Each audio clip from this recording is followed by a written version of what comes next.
పురిటిగడ్డగా పేరున్న అక్కడ మరో ఉద్యమానికి బీజం పడుతోంది. తెలంగాణ ఉద్యమ తరహాలో బీసీ రాజ్యాధికార ఉద్యమం రాజుకుంటోంది. స్థానిక సంస్థల్లో బీసీలకు 42% నినాదంతో మొదలైన ఈ ఉద్యమం బీసీలకు ఏకం చేసి రాజ్యాధికార ఉద్యమం దిశగా సాగుతోంది. రాజకీయాలకు అతీతంగా బీసీ నేతలు సభలు సమావేశాలు నిర్వహిస్తున్నారు. దీంతో బీసీ నేతల కలయికపై ఆయా రాజకీయ పార్టీల్లోనూ అంతర్గత చర్చ జరుగుతోందట. ఇది ఏ జిల్లాలో తాజా పరిణామం?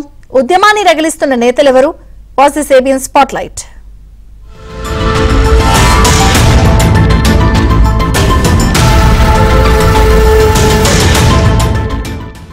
ఓరుగల్లు ఎన్నో ఉద్యమాలకు కేంద్ర బిందువుగా నిలిచింది. నాటి నిజాంపై తిరుగుబాటు పేరుతో రాసుకున్న తెలంగాణ సాయుధ పోరుతో పాటు తొలిదశ తెలంగాణ ఉద్యమం, మలిదశ తెలంగాణ ఉద్యమానికి ప్రాణం పోసింది ఉమ్మడి వరంగల్ జిల్లా. తాజాగా మరో రాష్ట్ర స్థాయి ఉద్యమానికి వరంగల్ కేంద్ర బిందువుగా మారుతోంది. అదే బీసీ ఉద్యమం. బీసీలందరినీ ఏకం చేసి తమ డిమాండ్ల సాధన కోసం ప్రారంభమైన బీసీల ఉద్యమం క్రమంగా రాజ్యాధికారం దిశగా మారుతోంది. దీనికి వరంగల్లే వేదికవుతోంది.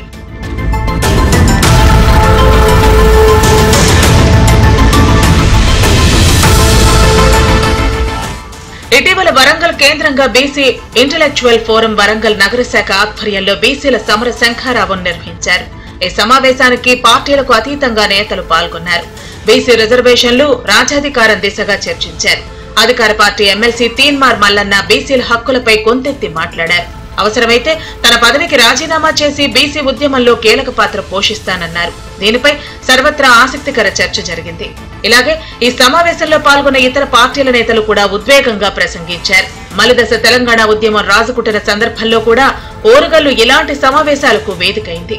రాజకీయ నేతలతో పాటు మేధావులు, విద్యావేత్తలు, విద్యార్థులు, కవులు, కళాకారులు, సామాజిక కార్యకర్తలు అందరూ ఒకటై తెలంగాణ ఉద్యమాన్ని ఉర్రూతలూగించడంలో వరంగల్ కీలక పాత్ర పోషించింది. ఇప్పుడు బీసీ ఉద్యమం కూడా అదే తరహాలో రాసుకుంటోంది. బీసీల్లో ఉన్న రాజకీయ నాయకులు, మేధావులు, విద్యావేత్తలు, కవులు, కళాకారులు ఒక్క తాటిపైకి వస్తున్నారు. రిజర్వేషన్ల డిమాండ్తో ప్రారంభమైన ఈ ఉద్యమం క్రమంగా రాజ్యాధికారమే లక్ష్యంగా ముందుకు సాగుతోంది. ఓరుగల్లు కేంద్రంగా బీజం పడిన బీసీ ఉద్యమం తెలంగాణ అంతటా రాసుకుంటోంది.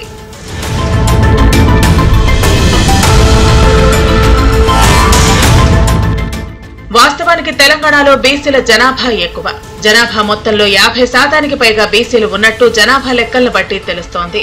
అయితే ఎస్సీ, ఎస్టీ, మైనార్టీ, ఈడబ్ల్యూఎస్ వారికి జనాభా దామాషా ప్రకారం రిజర్వేషన్లు అమలైనట్టే బీసీలకు కూడా జనాభా దామాషా ప్రకారం రిజర్వేషన్లు అమలు కావాలన్న బీసీ సంఘాల డిమాండ్ కులగణన చేస్తే మరింత క్లారిటీ వస్తుందన్న అభిప్రాయం వ్యక్తం చేస్తున్నారు.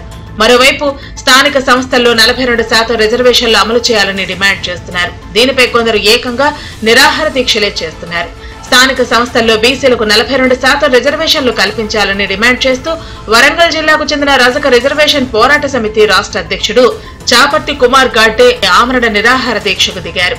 5-6 రోజుల తర్వాత ఆయన ఆరోగ్యం విషమించడంతో పోలీసులు ఆయన దీక్ష భగ్నం చేసి ఆసుపత్రికి తరలించారు. ఇలా రిజర్వేషన్ల కోసం ప్రారంభమైన బీసీల ఉద్యమం క్రమంగా రాజ్యాధికారం దిశగా మారుతోంది.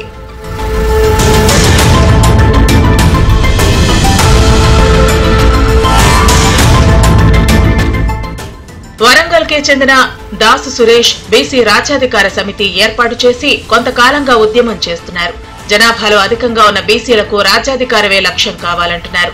ఉమ్మడి వరంగల్ జిల్లాలో 12 అసెంబ్లీ స్థానాలు ఉంటే ఎస్సీ, ఎస్టీలకు 5 స్థానాలు రిజర్వేషన్ కాగా మిగిలిన 7 అసెంబ్లీ స్థానాలు జనరల్ గా ఉన్నాయి. వాటిలోని 6 స్థానాల్లో అగ్రకులాలకు చెందిన వారే ఎమ్మెల్యేలుగా ఉన్నారని, కేవలం వరంగల్ తూర్పులో మాత్రమే బీసీ మహిళా ఎమ్మెల్యేగా ఉన్నారని బీసీ నేతలు చెబుతున్నారు.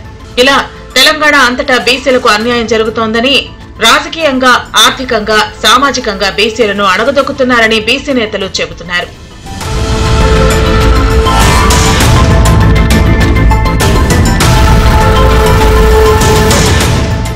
బీసీల రిజర్వేషన్లు రాజ్యాధికారం కోసం వరంగల్ కేంద్రంగా ఇప్పటికే అనేక సభలు, సమావేశాలు, నిరసనలు ప్రారంభమయ్యాయి.